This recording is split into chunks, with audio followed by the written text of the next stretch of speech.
y'all? My name is Captain Mike, and I own Epic Airboat Tours here in South Florida in the Florida Everglades, and I've lived here my entire life. I live in Davie, Florida now with my wife, Lindsay, and my two young boys, Ryan and Liam. After a bunch of requests for me to make a YouTube channel, here I am. I got the GoPros, I got the camera gear, and I'm finally gonna start making content for you guys. So the channel's gonna be a mix between airboat tours and stuff we have going on in the Everglades, lots of outdoor stuff that I like to do with the boys, things we have going on at the house, and other projects that we have going on up at my ranch. So stay tuned, guys. Thank you so much for watching. Hit the subscribe button. Any content that you guys want to see, leave a message down in the comments and I'll try to put it out for you guys. All right, we made it to the world famous Old Glory Camp, the home of my good friend, Captain Gerald Moats. He's 80 years old. He's been living out here off the land for many, many years. And he's one of the only people the state allows to live full-time 365 out here in the middle of the Everglades. To get to his house, you gotta take an airboat. There's no other way to get here. After traveling miles, you arrive to this beautiful island that we're pulling into now. And Captain Gerald single-handedly has saved our soft-shell turtle population. Since he's the only bit of dry ground for many miles, the turtles travel in every direction to get on this island and make a nest. And if it wasn't for his intervention and taking these eggs out of the nest, they'd immediately be eaten by predators. Over the nest, Cap, you wanna come over and talk a little bit about the turtles? Or I'll come over to you if you want. Just maybe show the colander. This is the famous Captain Gerald, guys. Having an evening refreshment here. All right, well, by now, Captain Mike has already told you a bit about the turtles, the colanders out in the yard. And basically what it amounts to is this is a man-made island. And it's the only high spot in this area.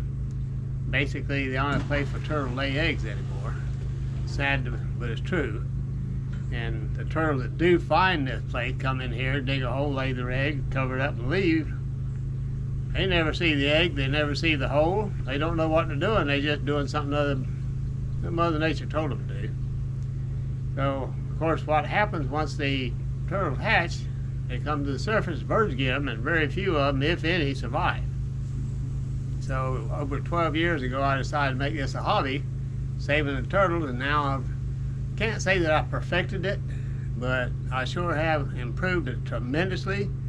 As of the end of last season, I turned out over 11,000 live turtles off a very small piece of land here. And it's getting better each year with improvements, of course. So right now, I've got I don't know, well over 100 in a holding tank out here. That's what I do. Once they hatch, I'll put them in a holding tank. Then possibly tomorrow, well, yeah, that's right, I got a couple of tours to do tomorrow, so I may take some with me and go ahead and turn some out tomorrow.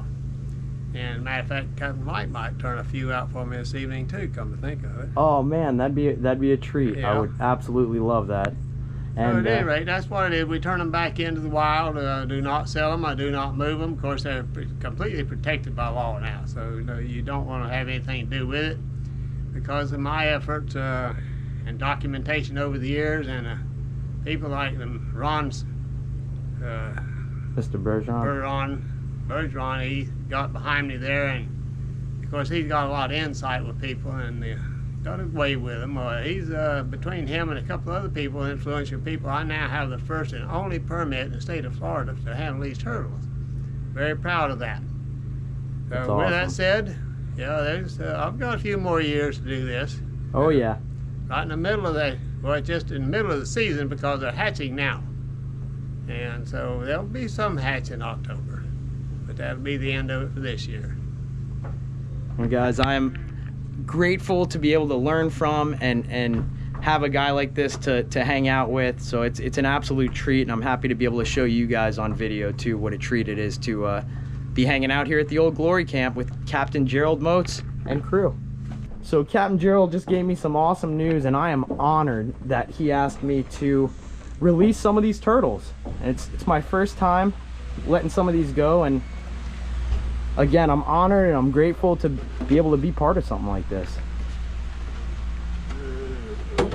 So all the turtles are in here, guys, and Captain Gerald, as they hatch, he'll put these turtles, oh, hey buddy, where are you going? He'll put these turtles, come here bud. Oh, that's a snapper. Yes. You can see the difference in the shell. I don't want to bring them out too much because they are a little bit jumpy at this size. Oh, come here, buddy.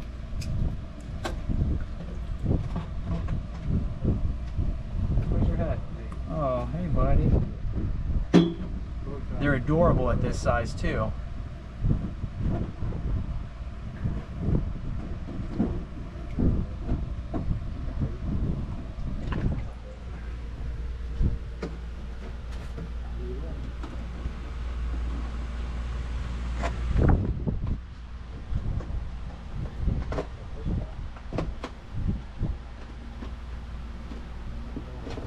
How old would you say these turtles are that I'm going to be releasing, Cap? 10 to 12 days. 10 to 12 days. Just now started to eat. And you start them on romaine lettuce? Yeah. And this year, actually, I'm feeding the bugs too. I got me a zapper. Oh yeah, you told me. So all the mosquitoes. Yep. Any moth, anything gets in that zapper. Yeah, that's a great idea. They're vegetarian, they're also meat eaters.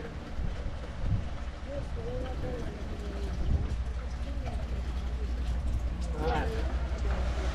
Who wants to count them out? I need to count how many you're going to take. Who wants to be a counter, Matt? Come over here.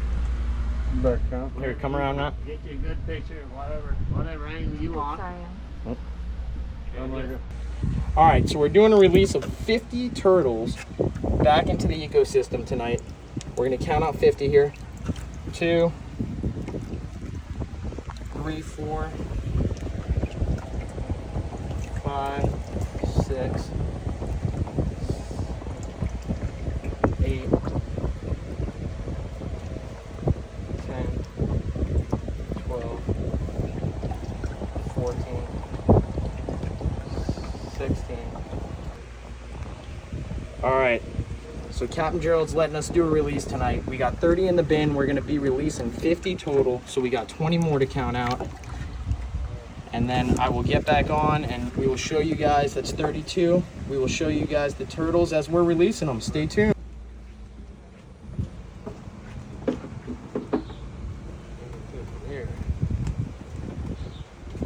These are the turtles that was dug up because of the fact that they was too late in the year. Look at this mess. Wow. Oh my goodness. They just hatched sometime yesterday, I think, maybe the day before, but these are, the reason I got them in here is because that ground was, the water level coming up real fast and it's gonna drown the eggs before they hatch. Oh yeah. So by doing this, I can increase my numbers by 500 or 600 turtles a year. Wow. By You hear that, digging guys? those eggs. That's unbelievable. And tomorrow I'll clean these guys up, put them in the holding tank over there, and they'll be ready to go too. That's awesome. All right, we're heading out from the old glory camp and we got 50 turtles that we are releasing back into the ecosystem here, guys. Brad, let me see that tub. We got 50 of them in here. And we'll show you the release here in a second. It's perfect timing too, because we're gonna be heading west right for this sunset.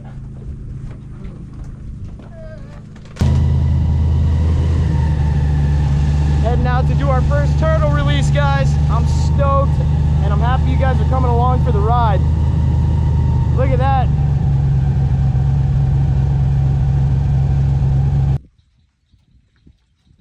All right, time to start letting these guys go. Brent, bring them over here. So, Captain Gerald single-handedly has pretty much replaced the population of these guys. 11,000 turtles he's let go. We're setting 50 more right now, and this is definitely a big victory for the Everglades. There you go, guys. Go ahead.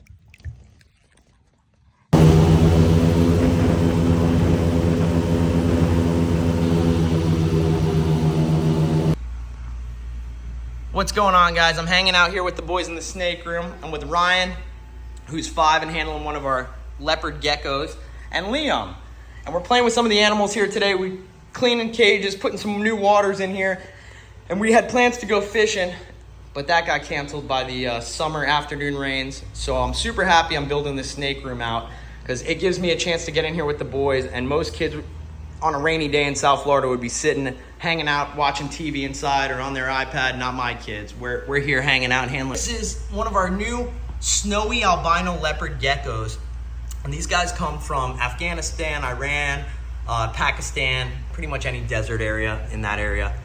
And some cool facts about them: they'll actually shed their skin and eat it right after. As a kid, I remember having them and it shedding and killing it off with his mouth and thinking the thing was crazy, but it actually happens.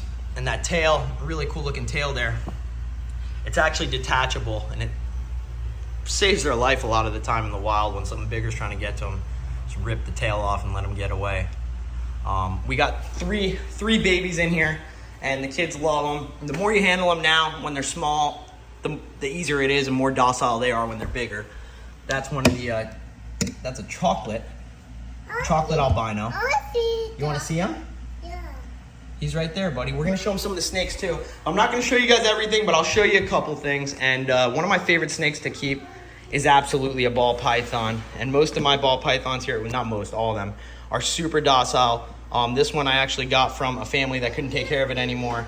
A lot of these I just use for educational stuff. Some of them are, I'm actually got some breeding projects going on. This is a really, really pretty pinstripe male.